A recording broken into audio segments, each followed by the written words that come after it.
some. Being the dope is the habit. Get some. Yeah, I'm bringing back the magic. Get some.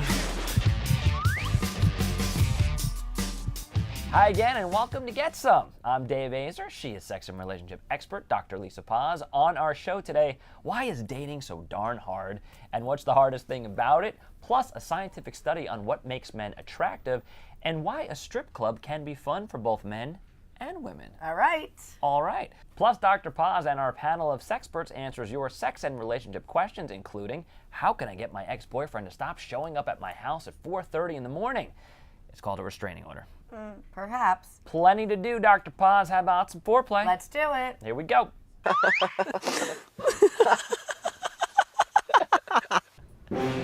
First up, horny for porn. Would that make you porny? Found this on the Huffington Post according to a survey conducted by adult webcam site cam4.com. Of the 1,000 adults they surveyed, 90% of men and 60% of women reported watching porn regularly, and 53% said they and their partners watch porn as a couple. Good news for the Geek Squad, that's a lot of laptops to debug. Just use Purell.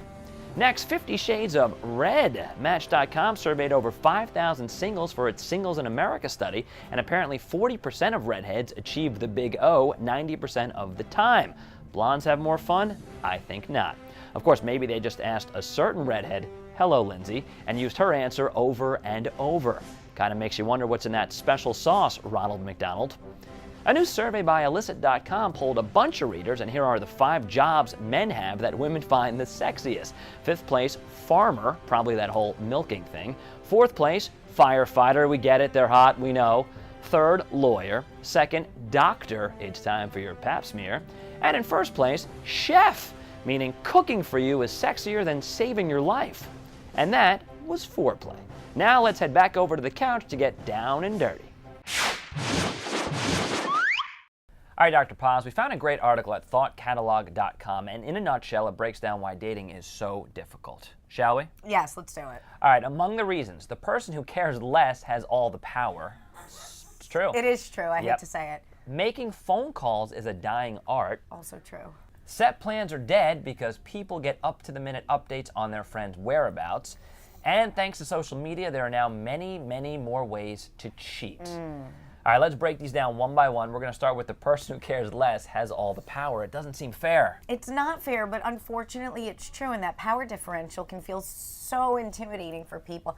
But, you know, in anything, if we think about negotiations in business, or if we think about someone, you know, every time we want something more, it makes us the more vulnerable person. And so if you're the one that can walk away easier, you probably do have more of the power. Is there a way, if you really like somebody a lot, to convince yourself how important this is, to sort of play this game a little and figure out a way to kind of detach a bit? It's hard to do. It really, really is hard to do. I think the critical component here is to just take it easy and just to have a good time, you know, because what happens is we start to freak out that, oh my God, what if I lose this? Or we start to get insecure, and then we become unattractive, right? And so we were just talking about this. By sort of letting our fear drive the relationship, we're self-sabotaging. So we got to just relax. Now it is time for your take. We asked you, what is the single hardest thing about dating?